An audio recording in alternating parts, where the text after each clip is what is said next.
Pessoal, a gente começa esse editorial com uma notícia muito boa, né? Pelo menos uma luz de esperança, né? Uma luz no fim do túnel. Lembra daquele vídeo que viralizou de um rapaz sendo preso lá em Uberlândia por causa dos atos do 8 de janeiro? Pois é, acabou de sair a definição, a liberdade provisória dele. A gente vai falar um pouquinho sobre isso. Bolsonaro também acaba de escrever uma carta à mão. E aí a gente não sabe como que o Alexandre de Moraes pode reagir a isso, né? Porque até assassino, criminoso, perigoso do PCC pode escrever carta, pode dar entrevista, pode ter rede social, mas o Bolsonaro não pode. Vamos ver como é que ele vai encarar isso aí. Então, a gente vai falar sobre isso. Vamos falar também dos portugueses que estão revoltados com o Lula lá em Portugal. Vamos falar isso também, tá?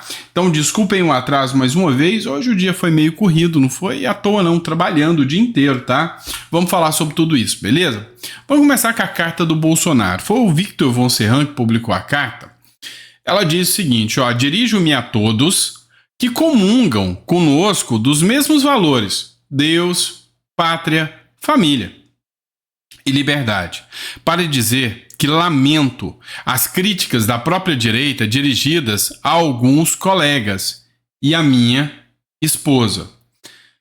A gente está vendo, né, uma briga sem precedentes. A gente, dentro da direita, a gente viu um racha aqui, foi o maquiador da Michelle brigar com o Alan dos Santos, tem a turma do Eduardo que tá atacando a Michelle, tá uma coisa complicada, né? Tá atacando o Nicolas, aliados do Bolsonaro, do Eduardo Bolsonaro que estão nos Estados Unidos, tá uma briga que não tem razão de ser. Não tem razão de ser.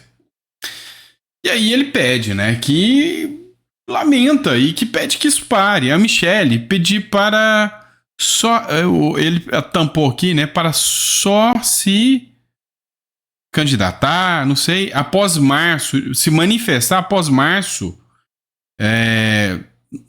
se encontra, não entendi o que está escrito aqui, por causa que tampou aqui, né?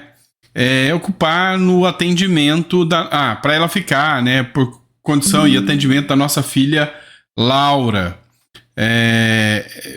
recém-operada, bem como aos cuidados da minha pessoa. Ou seja, a Michelle Bolsonaro não pode ser atacada, né? Não vai entrar de cabeça na política, porque ela está cuidando da Laura, que foi operada, e do próprio Bolsonaro. Numa campanha majoritária, bem como a cobiçada vaga para as cobiçadas vagas para o Senado, apoiadores vêm vir pelo diálogo, apoios têm que vir pelo diálogo, convencimento, nunca por pressões ou ataques entre aliados. Cara, certeiro. Meu muito obrigado pelo carinho e consideração da nossa união, o futuro do Brasil. Jair Bolsonaro. E assinado aqui. E aí? Né? Se a direita vai continuar com essa direitinha chata, né? Eu vou te contar também, né? Vamos falar do Vorcaro. Gente, a gente viu o que aconteceu com o Sicário, a gente viu essa história nebulosa e cabeluda que a gente está assistindo, mas precisamos falar sobre isso aqui. O Daniel Vorcaro acaba de passar mal na prisão, recebeu o atendimento médico, e aí o pessoal, né, acabou atendendo o Vorcaro lá. Muita gente já levantou a suspeita, eu já vi vídeos aí de influenciadores falando que ele vai morrer porque passou mal. O dono do Banco Master, Daniel Vorcaro, passou mal na Superintendência da Polícia Federal de Brasília, onde o banqueiro está preso. Precisou de atendimento médico. O episódio, segundo apurou a coluna Igor Gadelha, aconteceu na segunda-feira. O médico que atendeu Vorcaro realizou alguns exames e liberou o banqueiro a continuar na superintendência. A previsão, de acordo com aliados do dono do Banco Master, é de que ele seja submetido a novos exames nos próximos dias em um hospital, o que exigirá a autorização do ministro André Mendonça. Vorcaro, como noticiou a coluna, passou 5 dias sem receber seus advogados. O prazo começou na sexta-feira, quando a PF passou por uma detetização e seguiu até a terça-feira. Terça-feira de Tiradentes. Então, assim, ao que tudo indica, é um exame ali, um mal-estar, né? Foi um exame de rotina, não foi nada para levá-lo para casa. Dava para levantar suspeita, mas ele está querendo a prisão domiciliar. Só que está na mão do Mendonça e parece que ele caiu, né? Foi uma baita de uma zica para ele. O Data World acabou de publicar 13 minutos atrás pesquisas eleitorais, tá? Seguinte, Milei não está numa fase tão boa. O Milei está com 37% dos votos, ele tem a máquina na mão. Logo depois vem o Kicillof, um cara radical, Cristina Kirchner de calça. Então, a situação não está tão boa assim para o Milei também, né? Há uma campanha de desinformação muito pesada. Foi comprovado que russos estavam pagando, inclusive jornais, para fazer uma campanha pesada contra o Milei.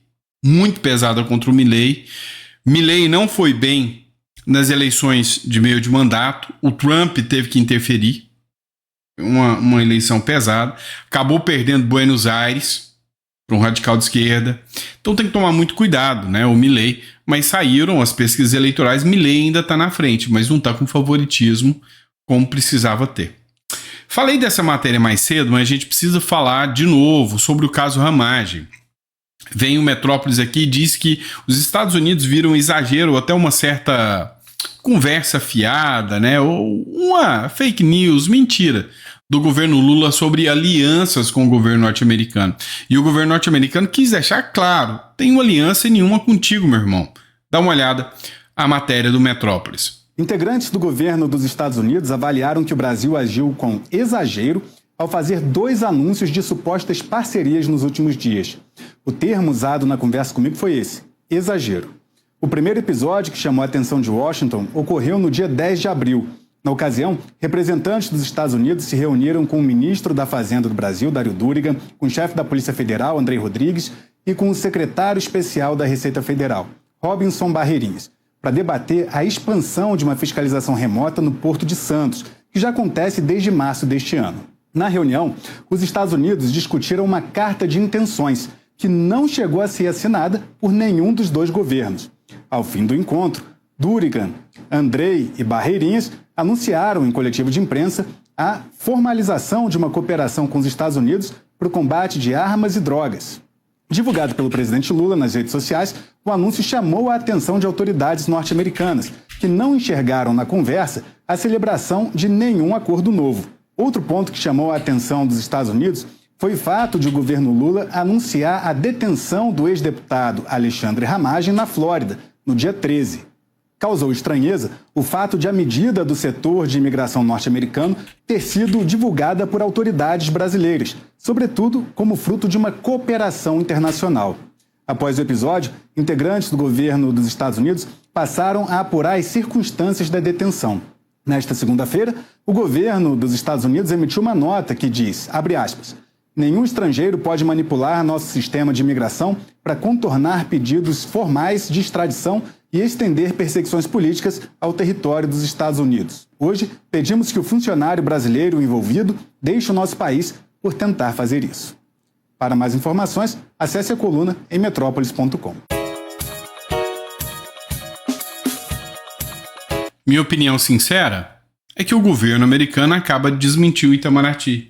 Veio e falou que não tenho parceria nenhuma com vocês não estão fazendo nenhuma luta no combate ao crime organizado, isso aí que vocês estão falando é mentira e não tem nada disso. Foi isso que o governo norte-americano fez, na minha visão. Nada mais do que isso. Vamos lá, pessoal, notícia boa. Moraes manda soltar o ex-policial condenado pelo 8 de janeiro. Todo mundo viu, acompanhou os vídeos dele sendo preso, sendo levado, né? E os imbecis da esquerda criticando, fazendo chacota. E aí eu não sei o que deu, se foi dor na consciência, alguma coisa aconteceu, mas Pleno News diz isso aqui, ó. O ministro Alexandre de Moraes, do Supremo Tribunal Federal, determinou nesta segunda-feira a soltura de Marco Alexandre Machado de Araújo, restabeleceu sua prisão domiciliar. A decisão foi tomada 4 dias após o réu ter sido levado novamente ao sistema prisional para iniciar o cumprimento definitivo da pena.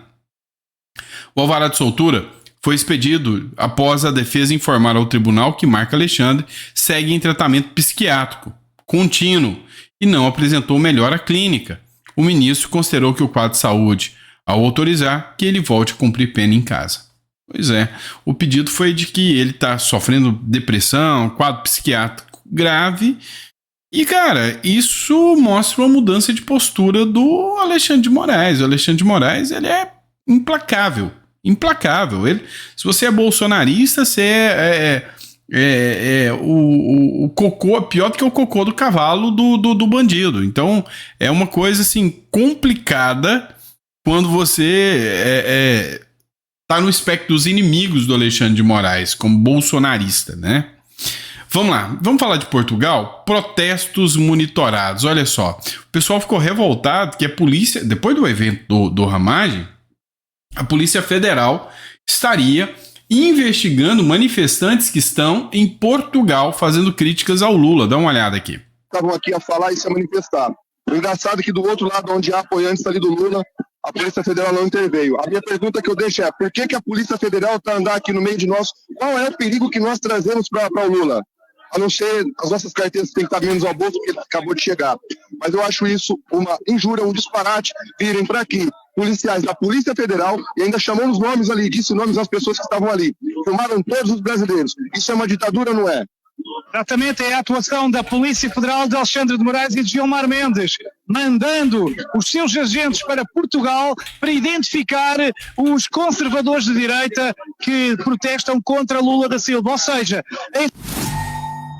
o que eles estão falando aqui é que em Portugal os manifestantes estão sendo monitorados pela Polícia Federal. A gente acabou de ter o caso do Ramagem agora, que deu a maior repercussão do mundo. E agora, né, vem a acusação aqui de que o pessoal da Polícia Federal estava anotando os nomes, pegando as pessoas que estão lá na manifestação contra o Lula lá em Portugal, né? Saiu até alguns eventos assim meio vexatórios do Lula lá em Portugal, atacando o Trump. O presidente de Portugal ficou até meio assim. Vamos lá. Falei sobre isso aqui mais cedo com vocês. O Wall Street Journal fez uma matéria específica falando do PCC e do Comando Vermelho, do crime organizado. A Globo News ficou assustada de como o The New York Times relatou detalhes, a riqueza de detalhes que eles já têm sobre o PCC. Ou seja, o governo americano está sabendo muito mais coisas do que possa se imaginar.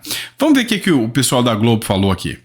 Para o público americano é uma forma de ter, às vezes, até um primeiro acesso, um acesso mais profundo sobre o que é o PCC. O Wall Street Journal é um dos grandes jornais aqui dos Estados Unidos, das mais respeitadas publicações, e agora é como se a gente estivesse lendo pela primeira vez sobre uma organização criminosa da Turquia ou da África do Sul, ou mesmo do México, mas fala do PCC com uma riqueza muito grande de detalhes. Não acredito que tenham pesado a mão, que haja alguma ali intenção de colocar, até porque eles nem entram tanto nessa questão do PCC ser terrorista ou não, vai na questão mais do tráfico de drogas, da parte de crime organizado do PCC, o que de fato está correto. Foi uma reportagem, mas mostra que o PCC cada vez mais começa a ganhar destaque nos Estados Unidos, o que aumenta a possibilidade, sim, do governo Trump, em algum momento, determinar que considera o PCC uma organização terrorista, com todos os efeitos que isso possa ter. Eu vou além, eu nem falo para vocês se o Trump vai fazer isso. Eu vou além, eu falo, quando o Trump fizer isso, quando o Trump determinar, vamos ver qual vai ser a reação do governo brasileiro. Não é se o Trump vai fazer, o Trump vai fazer. O recado do Wall Street Journal foi claro, o Trump vai fazer. Vamos lá, matéria do Conexão Política. Lula ataca Trump em solo europeu e coloca Portugal em posição delicada, como aliado histórico. Ou seja, o Trump é um aliado histórico de Portugal. E aí vem o Lula para atacar o Trump. Deixou nitidamente, né, os portugueses constrangidos. Dê uma olhada. É importante, primeiro-ministro, lembrar que hoje nós temos a maior quantidade de conflitos da história depois da Segunda Guerra Mundial. E não tem uma única instituição capaz de falar a palavra paz. O que a gente vê todo santo dia, declarações, que eu não sei se brincadeira ou não, o presidente Trump dizendo que já acabou com 8 guerras e que ainda não ganhou o Prêmio Nobel da Paz. Então é importante que a gente dê logo um Prêmio Nobel para o presidente Trump para não ter mais guerra. Aí o mundo vai viver em paz, tranquilamente. Cada coisa, né? O Lula que falou que achava que ia ganhar o Prêmio Nobel. Mas assim, a situação tá ficando tão drástica que até a esquerda, até jornalistas estão abandonando, de certa forma, o governo Lula. Jornalista da UOL, blogueira não, jornalista da UOL, afirma que diversos oficiais do governo dos Estados Unidos estão convencidos de que há uma perseguição política no Brasil. Olha a que ponto chega, né? Dá uma olhada. E a administração Trump é conhecida por já ter chamado esse inquérito do golpe de Estado de caça às bruxas. É verdade que o Trump voltou atrás em relação a isso, retirou uma série de medidas contra o Brasil, falou em química com Lula, mas os oficiais da gestão Trump seguem sendo os mesmos daquele período. E muitos deles estão muito convencidos de que há uma perseguição política e são partidários, claros partidários do bolsonarismo. Essa reclamação do Eduardo e do Paulo Figueiredo caiu diretamente para quem? Para Darren Beattie, que é o atual designado, diplomata designado para o Brasil no Departamento de Estado e que vocês vão se lembrar, foi barrado pelo Lula no começo do ano, depois de pedir uma visita ao Brasil, para a qual ele precisaria de um visto, dizendo que iria conversar com autoridades do governo Lula, mas sem sequer ter pedido agendas, como Itamaraty, por exemplo, que seria uma coisa óbvia. O que ele não deixou de pedir foi uma visita ao ex-presidente Jair Bolsonaro, então preso na Papudinha, pediu inclusive na Justiça, o pedido foi analisado pelo Alexandre de Moraes, e depois de uma série de questionamentos, o governo brasileiro entendeu que ele usou de má fé, que ele queria fazer um ato político de campanha para visitar Jair Bolsonaro e disse que ia fazer negociações diplomáticas com o Brasil, então o Lula anuncia a cassação do visto de Beattie. Não tinha havido até então uma resposta formal do governo americano, oficial, para isso. Houve, claro, demonstrações de insatisfação aqui e ali, a gente sabe que a gestão Trump não gostou, mas o Beattie passou a atuar quando soube da questão do Ramagem, não só para que ele fosse solto, mas para que houvessem mais consequências. E aí qual foi a consequência que encontrou-se aqui em Washington? Foi a cassação do visto do delegado Marcelo Ivo Carvalho, que tinha colaborado então com o ICE e tinha assim atuado pela prisão de Ramagem, sob a justificativa de quebra de confiança. Os americanos não gostaram, a gestão Trump não gostou do modo como foi explorado pela Polícia Federal, dizendo que havia uma cooperação. Eles negam que tenha havido uma cooperação entre Brasil e Estados Unidos para a prisão do Ramagem e dizem que houve uma quebra de confiança e que o visto diplomático deste delegado da PF se baseava basicamente na cooperação de inteligência e informações. Se não há mais confiança entre os agentes, então não há por que manter o visto, e então resolveram ontem revogar o visto do delegado da Polícia Federal. Eu entrei em contato com o Itamaraty ainda ontem, que de imediato não se manifestou, mas hoje a gente já vê que o presidente Lula disse que tem a chance sim de que ele também então retire do Brasil, peça para que saiam do país policiais americanos. Existe uma cooperação de décadas entre as polícias dos dois países, não é uma novidade, inclusive em governos anteriores isso acontecia. Agora precisamos entender qual vai ser a escalada dessa tensão, que é mais um degrau aí na deterioração da relação entre os dois países que a gente tem visto desde o começo do ano, Mauro. Agora vamos lá. O Sam Puncher hoje, ele falou justamente sobre essa questão do delegado que foi expulso pelos Estados Unidos. E aí, quando ele entrou em contato com o governo norte-americano disse o seguinte: imagina se fosse um agente do FBI que estivesse perseguindo cidadãos americanos dentro do seu país sem autorização de vocês. Vocês estariam ou não violando a soberania? A resposta do Sam Puncher foi: olha, né? Soberania é uma via de mão dupla. Se eu quero que vocês respeitem a minha soberania, eu tenho que respeitar a de vocês também. Não é o que o Brasil está fazendo. E aí o Lula estica a corda, caça a briga, em tour pela Europa, Lula faz série de críticas a Donald Trump. Então é isso, cara. O Lula vai esticar a corda, ele quer briga com o Donald Trump, achando que isso vai dar a eleição para ele. Então vamos ver aqui do começo ao fim, a maioria, né, não são nem todas, a maioria das críticas que Lula fez ao Donald Trump nos últimos dias. Isso é da última semana no máximo, tá? O Trump não tem o direito de acordar de manhã, achar que pode ameaçar um país. Não tem jeito, ele não foi eleito para isso. Pare com esse maldito bloqueio a Cuba e deixe os cubanos viverem a vida deles. Não é possível que nós fiquemos quietos diante disso, gente. Bem, eu disse ao Ramaphosa que ele deve comparecer ao G20. Deve comparecer, não pode não ir porque o Trump disse para ele não ir. Ele deve ir ao G20, ele é membro nato. Ele vai e vamos chegar lá para ver o que vai acontecer. Se vão deixar ele entrar ou não. Nós não podemos permitir que o mundo circunve ao comportamento de um presidente que acha que por e-mail ou por Twitter ele pode taxar produtos, pode punir países e pode fazer guerra.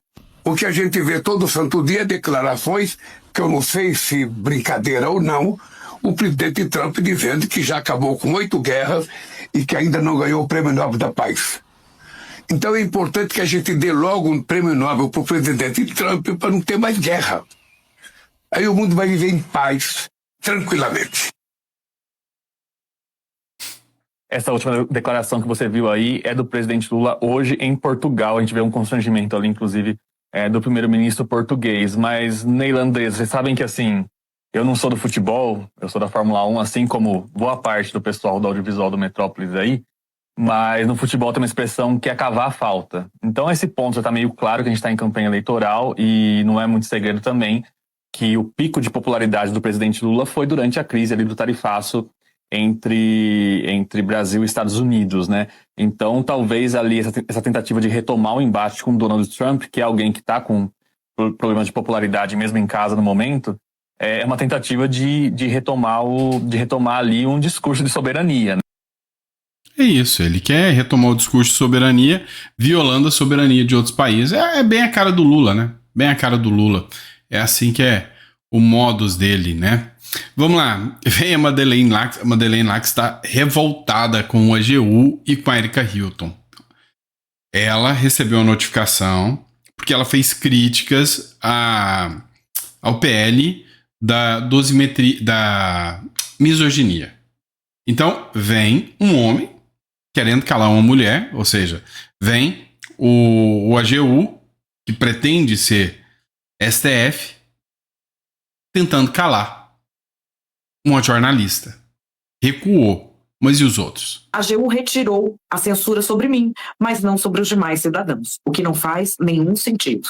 Se vocês viram o meu último vídeo, era um vídeo realmente num tom em que vocês nunca me viram falando. Eu realmente, até agora, não consigo entender porque o governo do meu país resolveu me difamar. Não consigo entender. Não consigo. Porque o governo do meu país, uma advocacia geral da União chefiada por um homem cristão, que é Jorge Messias, resolveu fazer uma oferenda ao pai da mentira, que são essas representações me censurando outros cidadãos e falsamente nos acusando de fazer parte de uma rede de desinformação. Erika Hilton é quem inventou essa mentira e apresentou à AGU, que tinha a obrigação de pedir as provas, ou então de responsabilizar a Erika Hilton por ter inventado uma mentira gravíssima sobre nós, como fez. A AGU retirou a censura sobre mim, mas não sobre os demais cidadãos, o que não faz nenhum sentido. E mais, a AGU, no documento que retira a censura sobre mim, reforça a história de que nós seríamos parte de uma rede de desinformação, o que é mentira. Pois é. Se tem uma coisa que a Madeleine Lacks falou aqui, é chamar o Lula de pai da mentira, né? Chamar o Lula de pai da mentira. Vamos lá, dito isso, obrigado pela confiança, pela credibilidade. Daqui a pouco. Não, amanhã a gente tá de volta com mais um editorial. Abraço.